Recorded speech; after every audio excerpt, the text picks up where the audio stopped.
Thank you for listening to the Good Neighbor Podcast, West Denver. Here's a quick message from our sponsor, Local Works Wheat Ridge, provided by its Executive Director, Paige Piper. Local Works is a nonprofit organization whose mission is to make Wheat Ridge a more vibrant and sustainable place to live and work. Our mission and action is programming that provides neighborhood revitalization and small business support, keeping and growing the businesses we know and love in Wheat Ridge. In simpler form, we provide connection. Connection to business, connection to community. This is the Good Neighbor Podcast, the place where local businesses and neighbors come together. Here's your host, Amber Betts. Hey there, this is Amber with the Good Neighbor Podcast, West Denver, and today I'm here with Jules Elders of the Evergreen Art School. Hey, Jules, thanks for joining us. Hi, thank you so much, Amber. I'm very happy to be here today. Yeah, so tell us a little bit about the school and your business and what you got going on. Sure. Okay. So I own Evergreen Art School. It's up in Evergreen, Colorado, which is just up the hill rather, from Denver. I've been in Evergreen for about 2.5 years. It's going really well. I'm absolutely loving it. I teach all ages from 3 years old all the way up to 90 years old. So it's action-packed. It's a lot of fun. I have classes in 7 different mediums, ranging from charcoal and graphite to watercolor, oil pastel, acrylic, and marker. Wow. That's the newest one.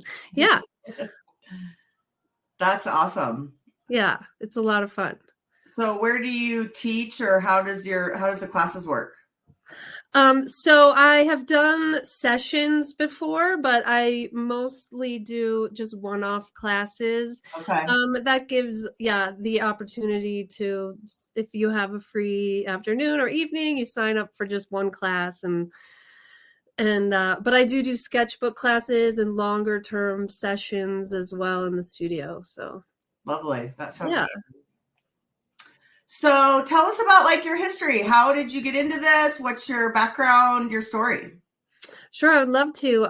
I grew up in a suburb of Chicago. I've been an artist since birth, really. My whole idea was I got accepted into a fine art college, and I was planning to be the next Andy Warhol until waiting tables kind of got the best of me. I got a major in fine arts with an emphasis in painting and a minor in graphic design. So at that point, I chose to kind of climb up the ladder in my graphic design, creative direction side of me. And I worked in downtown advertising agencies for about 20 years. And then I was blessed with a child. And I always knew that advertising wasn't what I wanted to do anyways. And so when my baby was born, I wanted to find a new career and get back into my art and teaching art and doing art and creating art of all kinds, and giving a job where I could spend more time with her and then also give back to her generation, and not only just her age, but to people of all ages. So I opened, I started the business with it was called Art School, and it was just geared towards going into the elementary schools after school, where all the kids already are, helping the parents out by keeping their kids at school an extra hour. And teaching them art in the school. And that was going really, really well until COVID hit and everything changed. Yep. I hear that a lot on this podcast. I'm sure. And when everything changed, I took to Zoom, which now everyone does Zoom. This is even on Zoom. Yep. But back then, nothing was really on Zoom, and everyone was like, what are you talking about? And I said, hey, I'm going to take my students, give them a Zoom link, and we're going to do this. And it was so helpful and meaningful to me as it was the kids.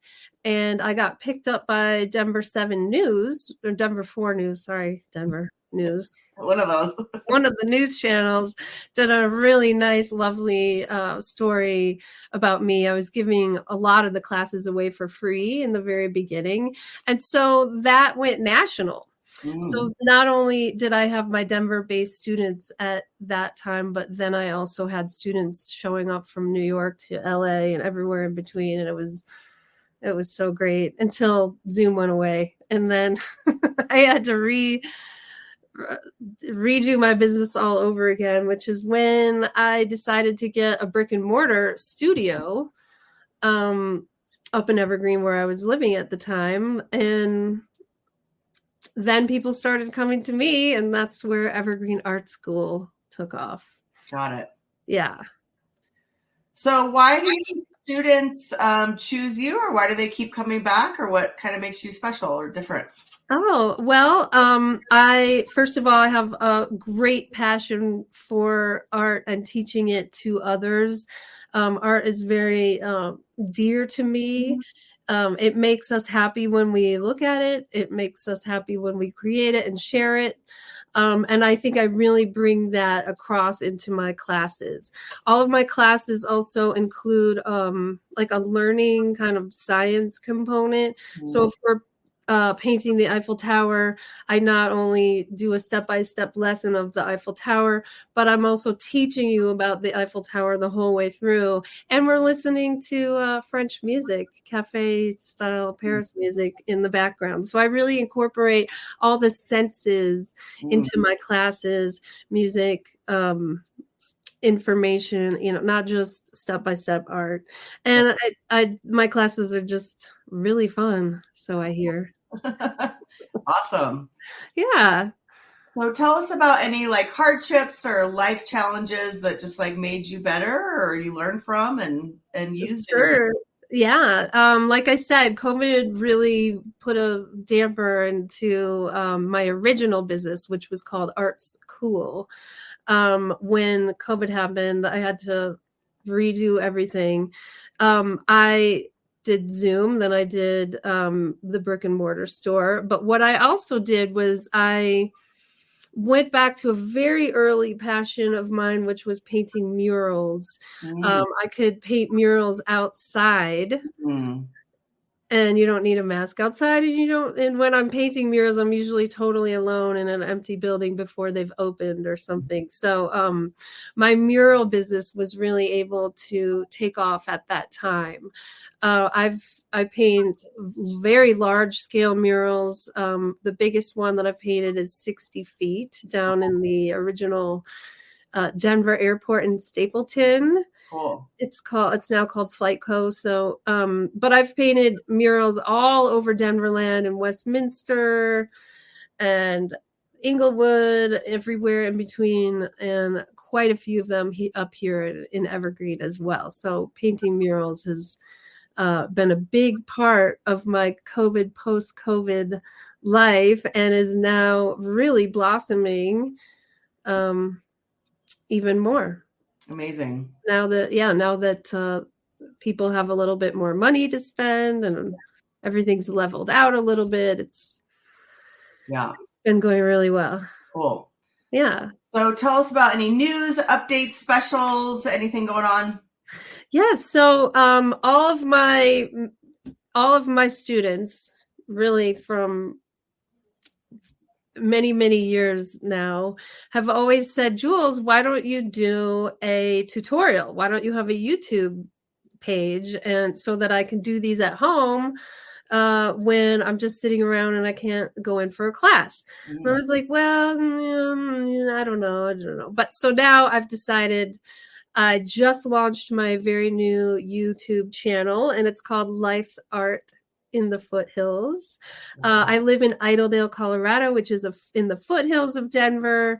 It's pretty interesting up here. We have lots of animals, bear, mountain lion on a daily basis. So life up here is a lot different than it is, say, in Denver. Sure. So not only am I taking demos and tutorials for art, but I'm also putting in there what it's like to live in this mountain cabin. I live in a in a 100-year-old cabin in the mountains. So yeah, just living here is interesting in and of itself. So I just launched that this weekend. So I'm super excited about it.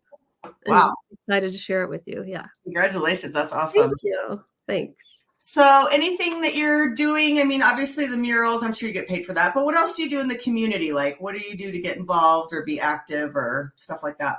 I'm involved with a lot of the different art districts, like 40 West Art District and Rhino Art District.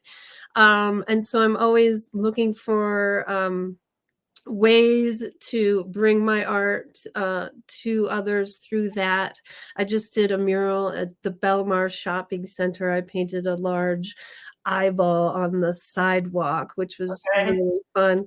Yeah, so I'm always and I always get my work into various shows and things like that so that I can interact with those out there that appreciate and enjoy art.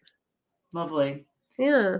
So obviously, I mean, it sounds like what you do is really fun and it's very expressive, but what else do you do for fun, like outside of work, you know, when you're obviously. Yeah. I have a 10-year-old daughter and she is just everything to me. And I love adventures with her, experiencing life through her.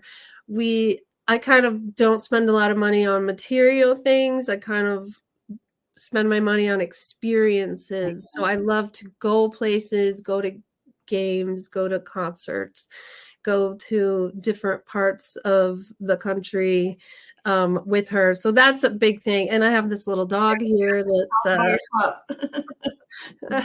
she is takes a lot of fun time. Okay, awesome. So tell us, you know, how the best ways to contact you, websites, you mentioned the YouTube channel, say that again. The best ways to reach you and find out more information. Sure, yes. So Evergreen Art School is my art school up in Evergreen, and that's evergreenartschool.com. Okay. Then my mural business is called Wall of Sound Murals, and that's wallofsoundmurals.com, where you'll find over 30 different murals that I've done in the past couple years.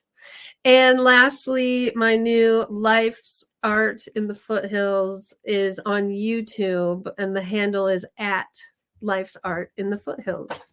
Life's Art in the Foothills. Awesome. Yeah, where I just take everything about life, kind of twist it into an artistic format.